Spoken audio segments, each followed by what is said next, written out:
Alright. What we got here is a rim from I don't know, 90s Blazer. No, Blazer. This is a rim from a 90s Ford Ranger. Steel wheel, nice and sturdy, but the offset isn't exact right for this buggy. I don't know, is it a negative or positive offset? Hub mounts here, so there's a solid like 5 inches. I'm going to do something by every metric is dangerous, and I agree with you, it is dangerous and you should not do this, but it's going on a buggy. Be alright because I've done it many times before. I'll do it many times more, and there's maybe dozens of people left that still do this on their buggies, but let's cut out this center, flip it to the opposite side, and get that much more wheel spacing. So it'll make a wider buggy, it'll help with my turning radius, and it'll help to make sure my tires don't rub on my shocks. So let's do it. So if you look from that factory offset, that upper control arm is going to rub really bad with the tire. So, and see how close that is to the outside. My plan is to cut out that center and weld it in the other side. Now if you look down in there, the rim was welded in 4 spots. Took that cutoff wheel, cut the welds on those four spots. Tried my best not to nick through the rim, probably did, so I'll probably have to weld up some pinholes. Now the next step is, I'm going to take that persuader and I'm going to ask it nicely to move itself from the rim.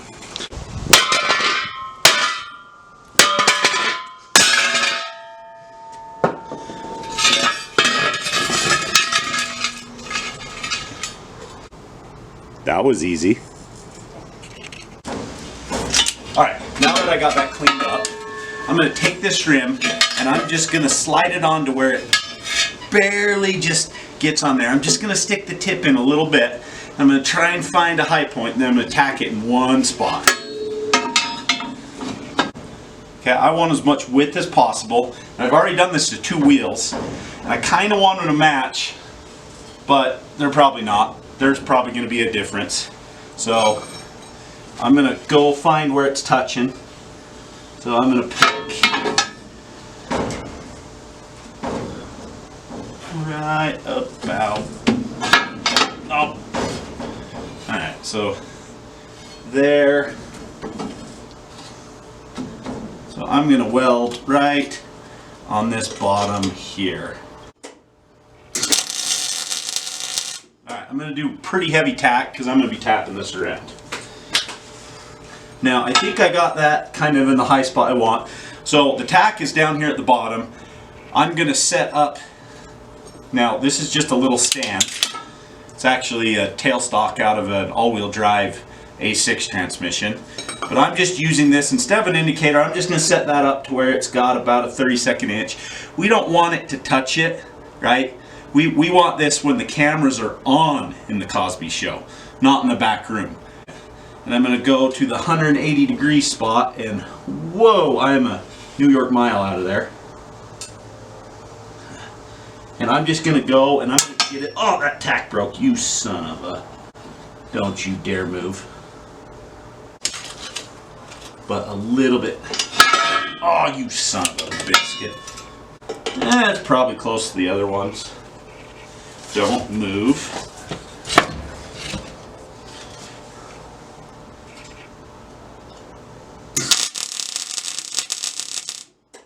Maybe that tack will hold this time.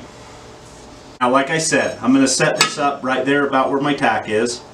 And I want it to look where it's about to touch, but not quite touching. We want the cameras on Cosby show, not the back room. And then I'll move 180 from this and move this out and get it where I think it's going to be good, where it's just about touching.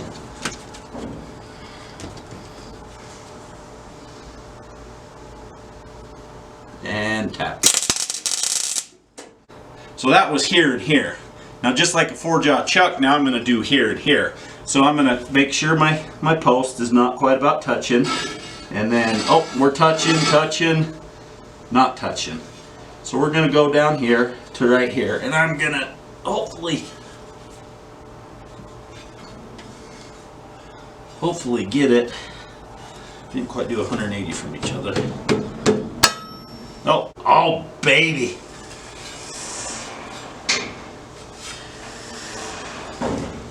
Contact. Good, so I'll go ahead and get this other corner, and then once it's tacked in place, we can weld it out. Ah! I need a new sleeve. This one's shorting out like a son of a bitch. Ah! And that little bit of wobble is for traction. Now what we gain from flipping these, that one in the back has not been flipped, and this one has. So, get out of the way. So if you look, it's about 2 inches to the face, so there's only about a 2-inch offset. Whereas this one is like 4 1/8. So that gave me 2 1/4. I'm sure my math's right. There you go. It's welded up in 8 spots. You can see we got some couple of nice Lizzo sized welds.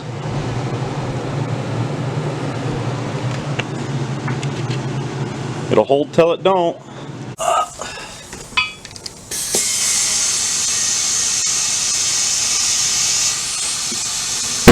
1, 2.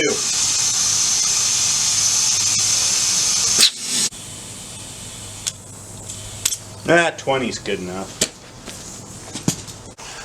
Look at that. Just enough clearance.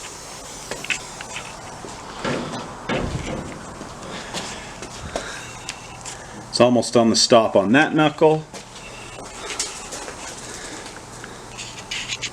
That isn't a bad turning radius, I don't think.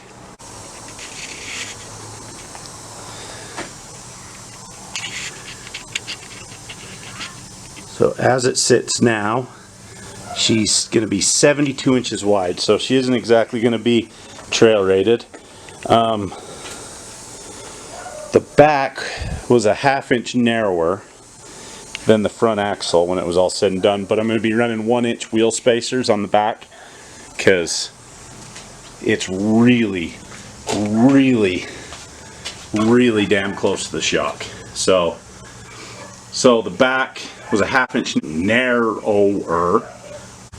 So I guess if this turned out 72, the back should be 73.5. So it's not exactly going to be trail rated for the 66-inch trails, but it'll do for the full width trails. Don't do this to your wheels. Definitely don't do this and then take it to a tire shop and expect them to balance it. You might hurt somebody. I actually encourage people to do this. Say you just bought your brand new XP4 and it came with those nice factory aluminum wheels. It's so pretty. Aluminum's easy to weld. Go ahead and cut out the centers and widen it. Maybe it'll help your stability. I promise you, you can do it.